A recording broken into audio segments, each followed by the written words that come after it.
রাখেন না। মাটির তিনি সবসময় তা করেন। ক্যাবিনেটের সদস্যদের সঙ্গে কথা বলা তাদের নির্বাচিত ছিলাম আমি ২০২১ আমি কাজী সাবডিভিশনে আজকে তাকে তৃণমূলের নেতা করে রেখেছে।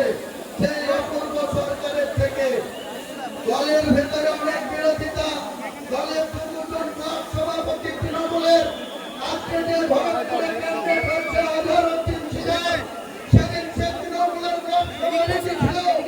আজকে যে মুর্শিদাবাদের এমপি আবু তাহের খান, সেদিন সে জেলার সাংগঠনিক সভাপতি ছিল। আমার বিরুদ্ধে ১২টা প্রধানের মধ্যে তৃণমূলের ৯টা প্রধান আমার বিরুদ্ধে চরণ করেছিল। ওই আজহারউদ্দিন সিজার আমার বিরুদ্ধে চরণ করেছিল।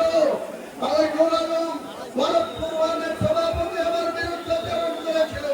কিন্তু হুমায়ুন কবির জনগণের নেতা, এত বিরোধিতা সত্ত্বেও ৪১,৩৮৩ মার্কেটে নির্বাচিত হয়ে যারা আপনার মধ্যে কাজী রাজমহলের থেকে সার্টিফিকেট সংগ্রহ করেছিলাম তার সাথে আজকে